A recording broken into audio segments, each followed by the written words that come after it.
Welcome back everyone. तो देखिए, आज हम लोग इस वीडियो में डिस्कस करेंगे oxidation of unsaturated fatty acids. ठीक है। तो देखिए, ये बहुत ही इंपॉर्टेंट क्वेश्चन है और बहुत ही हार्ड लगता है, लेकिन है नहीं, बहुत इजीली हम आपको समझा देंगे। ठीक है। और ये मतलब बहुत ज़्यादा चांसेस इसको आने का। तो देखिए, अनसैचुरेटेड फैटी एसिड्स का ऑक्सीडेशन, अब ये क्यों कर रहे हैं क्वेश्चन, इसका मतलब क्या, पहले ये समझते हैं। देखिए, हम लोग का एनर्जी कोई भी सेल में कहाँ से मिलता है, मेनली हम लोग हमेशा सुनते आ रहे हैं ग्लूकोज। ठीक है। ग्लूकोज क्या है? एक तरीके का कार्बोहाइड्रेट है, सिंपल शुगर है, कार्बोहाइड्रेट है। ठीक है। अब आपको अगर रेस्पिरेशन याद होगा, तो ग्लूकोज का क्या होता है? ग्लूकोज का क्या होता है? ग्लाइकोलाइसिस। और क्या बनता है? ग्लाइकोलाइसिस। ये ऑक्सीजन इंडिपेंडेंट होता है। ठीक है। और इसका क्या बनता है? Pyruvic acid. Pyruvic acid. अब ये जो पायरुविक एसिड है वो 3 कार्बन का कंपाउंड है। ठीक है। 3 कार्बन कंपाउंड है, और ग्लूकोज क्या है? 6 कार्बन का कंपाउंड है। तो यहाँ पे 2 मॉलिक्यूल्स बनता है, ये हमारा ग्लाइकोलाइसिस होता है। अब यहाँ तक ऑक्सीजन इंडिपेंडेंट है। अब लेकिन अगर ऑक्सीजन होता है तो इसके आगे का फर्दर प्रोसेस होता है। और बाकी अल्टीमेटली एक ग्लूकोज के ब्रेकडाउन से हम लोग को कितना एटीपी मिलता है? 36 एटीपी या 38 एटीपी। ठीक है, मेनली 36। अब होता क्या है कि पायरुविक एसिड जो है, ये कन्वर्ट होता है एसिटाइल को एंजाइम ए में। एसिटाइल कोएंजाइम ए में कितना मॉलिक्यूल? तो 2 मॉलिक्यूल, और ये 2 कार्बन का कंपाउंड है। तो टोटल कितना कार्बन हुआ? 4 कार्बन। ठीक है। और यहाँ पे था कितना? 6 कार्बन। ठीक है। तो यहाँ पे 2 कार्बन कम हो गया ना, तो ये 2 कार्बन CO2 के फॉर्म में निकल जाता है। 2 CO2 यहाँ पे प्रोड्यूस होता है।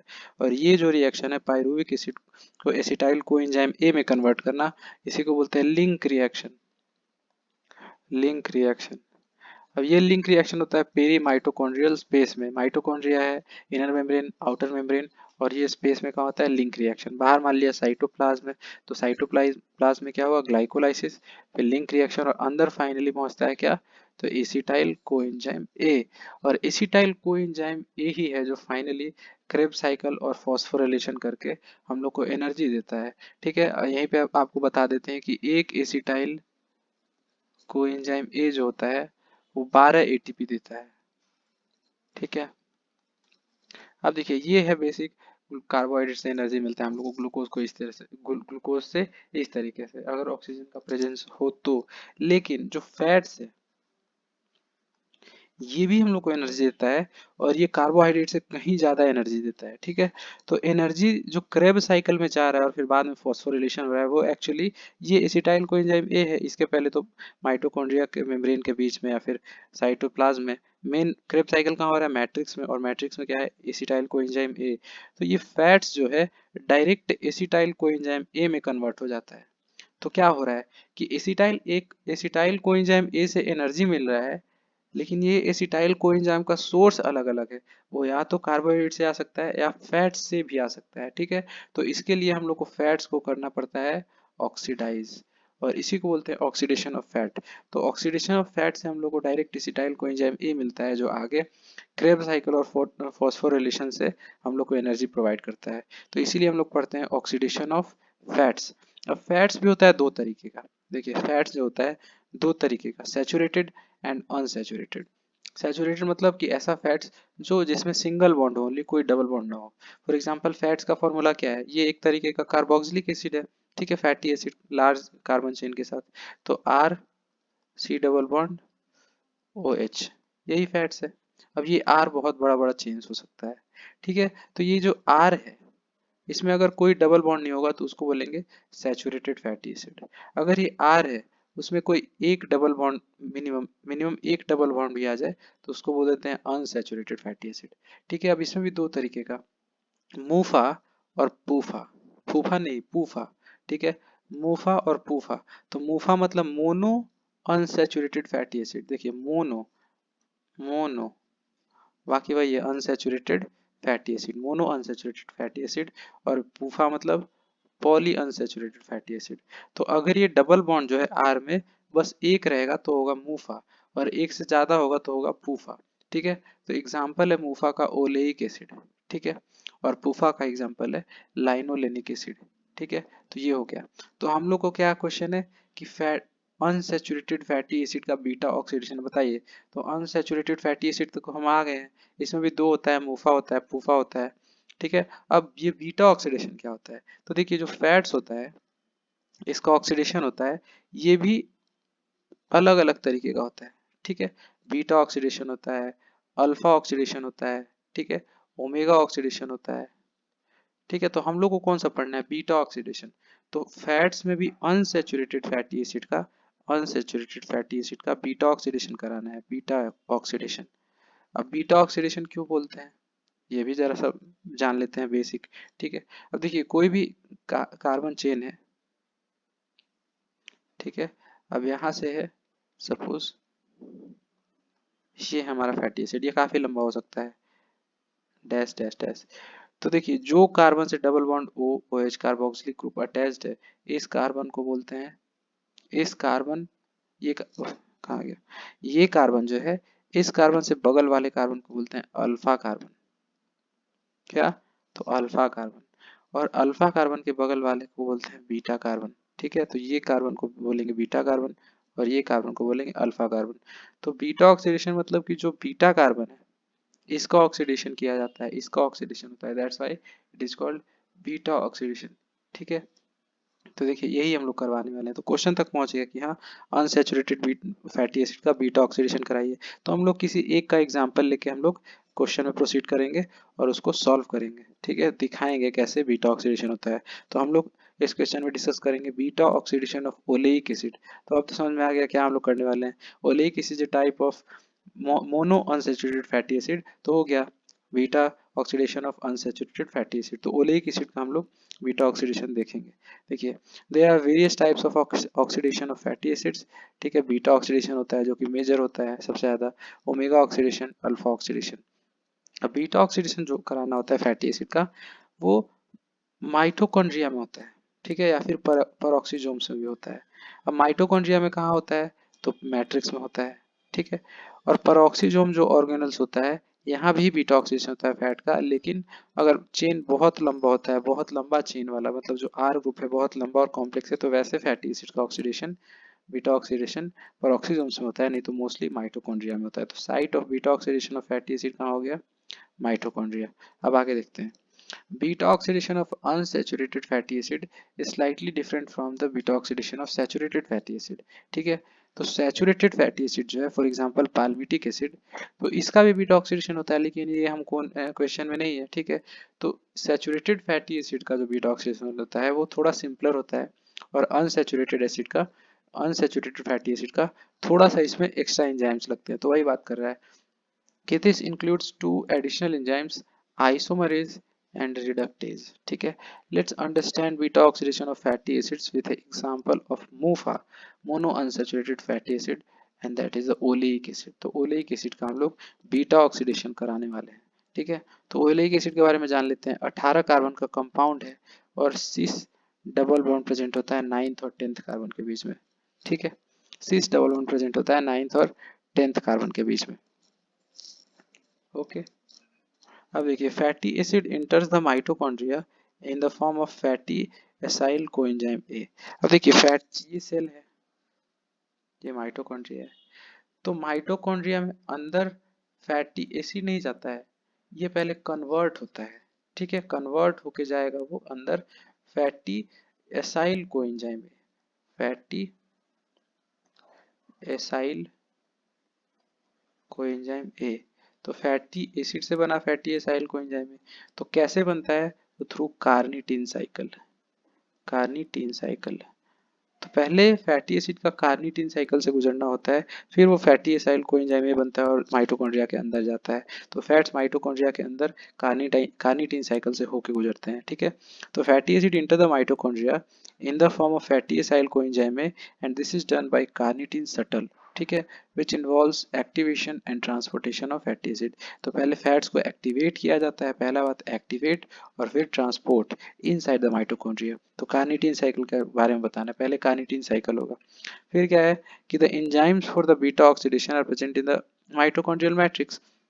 अब ऑब्वियसली अंदर ले जा रहे हैं fatty acyl coenzyme A को, तो अंदर ही उसका ऑक्सीडेशन होना है, तो ऑक्सीडेशन का एंजाइम्स कहाँ होगा, मैट्रिक्स में होगा। ये मैट्रिक्स है माइटोकॉन्ड्रिया का, इसका 2 मेम्ब्रेन होता है, तो मैट्रिक्स में उसका एंजाइम्स प्रेजेंट होगा। ठीक है, अब देखिए हम लोग कराते हैं बीटा ऑक्सीडेशन ओलेइक एसिड का।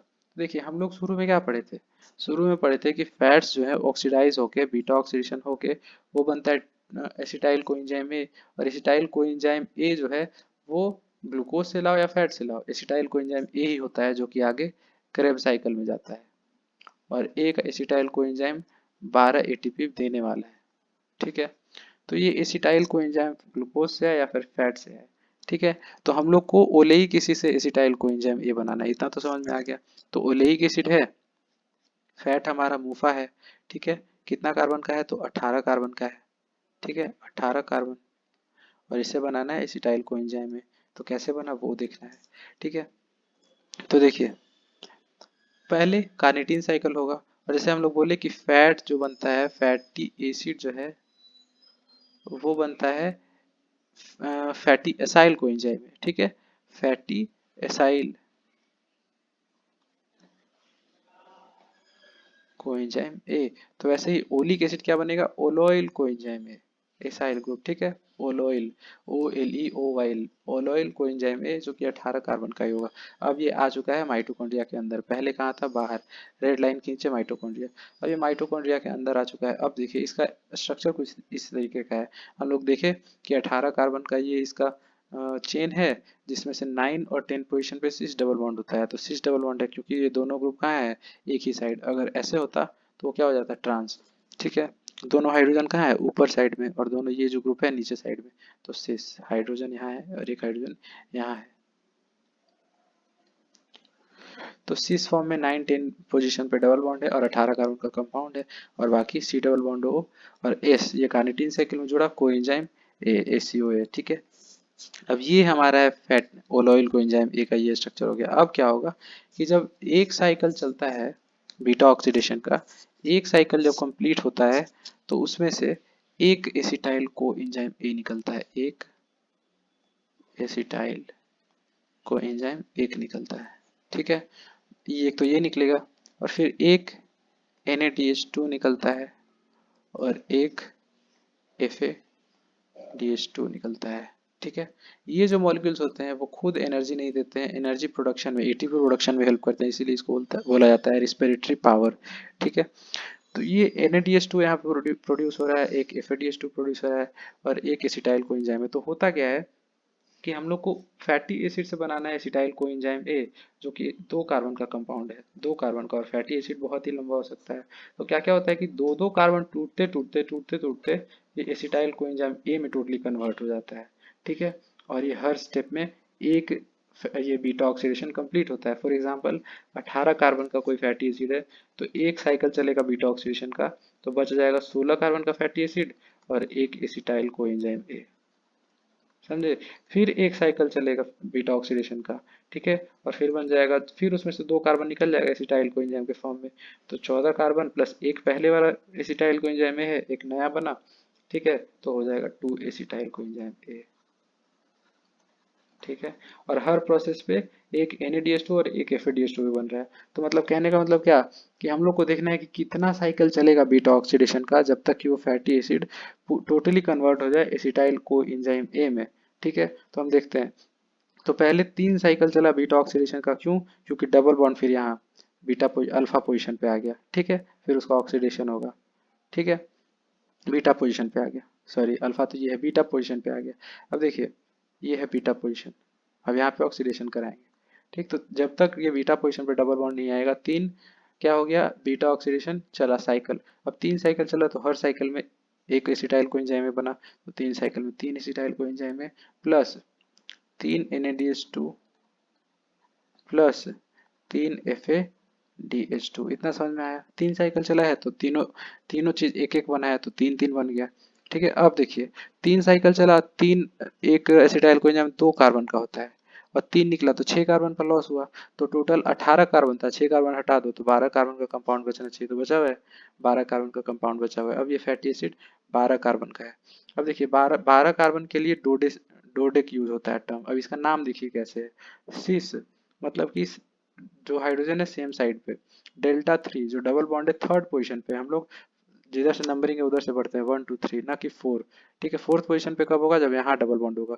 तो सिस एक साइड हाइड्रोजन है, डेल्टा 3 थर्ड पोजीशन पे डबल बॉन्ड है। डोडेसिनोल, डोडे मतलब, डोडे का मतलब 12, 12 कार्बन का चेन है। और क्या है, ऑयल को एंजाइम है, मतलब एसाइल ग्रुप। ठीक है, ये एसाइल ग्रुप। अब ये को एंजाइम ए हो गया, इसका नाम हो गया 12 कार्बन वाला। अब फिर इसका क्या होगा, आइसोमेरेज एंजाइम इस पे काम करेगा और डबल बॉन्ड का पोजीशन चेंज कर देगा। ठीक है, अब आइसोमेरेज इस पे काम करेगा, इसका नाम होता है delta 3 delta 2 enoyl coenzyme A isomerase. मतलब क्या, कि थर्ड पोजीशन से डबल बॉन्ड उठाओ और सेकंड पोजीशन पे डाल दो, तो डेल्टा 3 डेल्टा 2 इसका नाम हो गया, इनोइल कोएंजाइम ए। तो वही किया, थर्ड पोजीशन से डबल बॉन्ड उठाया और सेकंड पोजीशन पे डबल बॉन्ड कर दिया, इसीलिए एंजाइम का नाम भी क्या हो गया, delta 3 delta 2 enoyl coenzyme A isomerase. Third से उठा के डबल पे, ये सेकंड पे ले आया, ये हो गया। और ये यहाँ पे क्या हुआ कि पहले से हाइड्रोजन ऊपर नीचे था, इसलिए इसका नाम क्या होगा, ट्रांस, ट्रांस फॉर्म में है। ट्रांस डेल्टा 2, डेल्टा 2 मतलब सेकंड पोजीशन पे डबल बॉन्ड है, डोडेसिनोइल। क्योंकि कार्बन का नंबर तो चेंज हुआ नहीं है, यहाँ पे बस आइसोमेरिज्म हुआ है, जैसा कि हम लोग शुरू में बात किए थे कि आइसोमेरेज का यहाँ पे काम होता है अनसेचुरेटेड फैटी एसिड के बीटा ऑक्सीडेशन में। तो इसका नाम क्या हो गया, ट्रांस डेल्टा 2 डोडेसिनोइल को एंजाइम है। अभी जो नाम है ना, इतना सारा एंजाइम्स और कंपाउंड्स का वो याद नहीं करना है, अगर आपको समझ में आ रहा होगा तो स्टेप वाइज हम बता रहे हैं हर एक छोटा चीज। तो क्या हो गया, ट्रांस, क्योंकि हाइड्रोजन अलग पोजीशन पे है, ट्रांस पोजीशन में, डेल्टा 2 मतलब सेकंड पोजीशन पे डबल बॉन्ड है, और डोडेसिनोइल मतलब 12 कार्बन का है, बस आइसोमेरिज्म है यहाँ पे। ठीक है, अब यहाँ पे क्या होगा कि फिर से बीटा ऑक्सीडेशन होगा, ये अल्फा कार्बन, ये बीटा कार्बन। ठीक है, तो बीटा कार्बन पे है, इसका ऑक्सीडेशन होगा, हाइड्रोजन निकलेगा और एसिटाइल कोएंजाइम निकलेगा। तो अब ये 12 कार्बन है, और इस पूरा इसको तब तक तोड़ना है, तब तक तोड़ना है कि ये पूरी तरह से एसिटाइल कोएंजाइम में टूट जाए।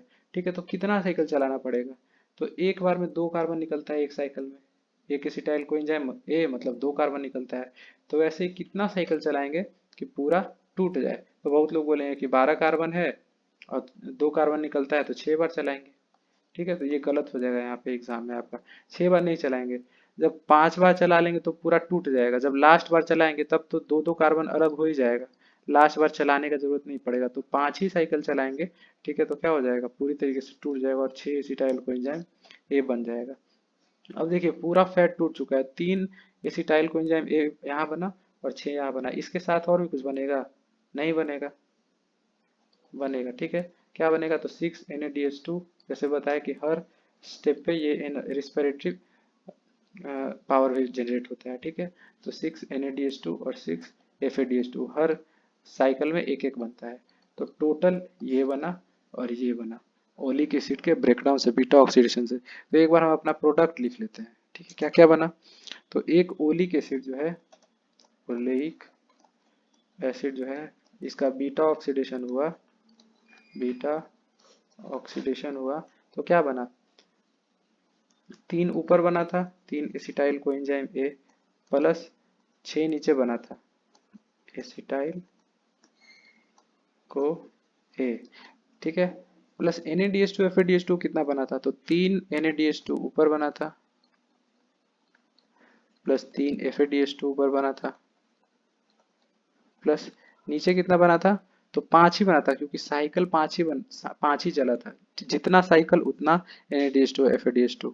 6 एसिटाइल कोएंजाइम ये इसलिए बना था क्योंकि लास्ट में एक बच गया, लेकिन साइकिल 5 ही चला था, तो बनेगा 5 NaDH2 प्लस 5 FADH2। अगर इसको ऐड करें तो क्या बन जाएगा, टोटल हमारा प्रोडक्ट हुआ 9 acetyl coenzyme A plus 8 NaDH2 plus 8 FADH2।